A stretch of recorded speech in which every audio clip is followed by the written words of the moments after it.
Hello dear student, I am doctor Sunil. मैं आपको पढ़ाने जा रहा हूँ फॉर्म ऑफ मनी। तो मैंने फॉर्म ऑफ मनी में दो तरह की मनी की फॉर्म बताया। पहला बताया फिएट एंड द फिडुशियरी मनी और दूसरा बताया full body and the credit money.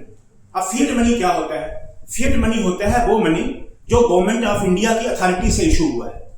In the sense जो रुपये के नोट हैं, चाहे वो किसी भी डिनोमिनेशन का हो, 10 रुपए का, 50 रुपए का, rupee note and coin which are issued by the order or the authority of the government of India is the example of fiat money.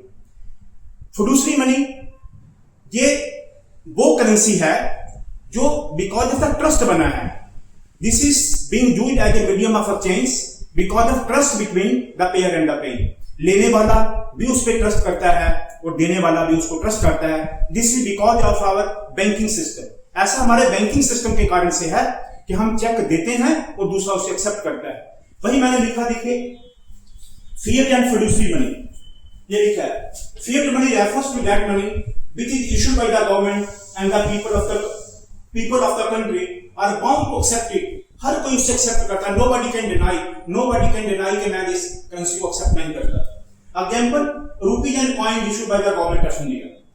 फिडुशियरी money आपको बता दिया, this is because of the trust between the payer and the payee. और वो क्या होता है? Refers to that money which is accepted as a medium of exchange because of the trust between the payer and the payee. Example, checks are accepted because of the trust of our banking system. हमारे banking system का trust जो है लोगों के अंदर भीतर, वो pair और पेई को कंफर्टेबल करता है चेक की पेमेंट लेने में और चेक को देने में। फिर दूसरा बताया full body money and credit money. Full body के वर्ड मीनिंग से समझ आए। फुल बॉडी में जो ब्रिटिश के जमाने में सिक्के चले थे, हमारे सिल्वर के कॉइन, उनका जो मेटल का वैल्यू है वो उसकी मनी वैल्यू के बराबर है। यानी कि अगर आप मेटल को मेल्ट कर दें तो उसका 1 रुपए का कमोडिटी की वैल्यू है, वही उसकी मनी वैल्यू है। So full body money is such money where the commodity value of the coin is equal to the money value. यानी कि अगर कमोडिटी का वैल्यू उसको मेल्ट करेगा तो भी 1 रुपया है और उसका मनी वैल्यू भी 1 रुपया है। क्रेडिट मनी जो आज के सिक्के चल रहे हैं वो एलॉय मेटल से बनते हैं। यानी कि बहुत सारे धातु मिक्स करके एक सिक्का बनाते हैं, उसको बोलते हैं एलॉय मेटल। एलॉय मेटल के केस में क्या होता है कि आपके कमोडिटी का वैल्यू बहुत कम है और मनी का वैल्यू बहुत ज्यादा है। यही कारण है कि लोग उसे पिघला के बेचते नहीं है। अगर ऐसा नहीं होता तो लोग यही काम कर लेते, उसको मेल्ट करते और ज्यादा रेट से बेच देते। So this is the difference between the full body and the credit. देखिए, full body money refers to the money whose commodity value is equal to its money value. Example, silver coins issued by the British government. Credit money refers to the money whose commodity value is less than the money value.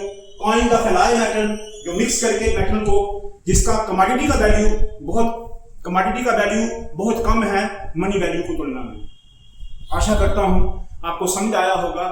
फिर से एक बार दोहरा दूं, fiat money हो गया जो government of India की authority से इशू होता है, वो हो गए कॉइन, रुपीस, नोट्स। और फिडुशियरी मनी हो गया वो मनी जो as a medium of exchange इस्तेमाल होता है because of the trust between the payer and payee. फिर आ गया full body money where the value of the metal of coin is equal to the money value. फिर आ गया credit money where the value of the metal of the coin is less than its money value. आशा करता हूं आपको समझ आया होगा। देखते रहिए वीडियो, चैनल को सब्सक्राइब करें, इंस्टा को फॉलो करें ना भूलें प्लीज।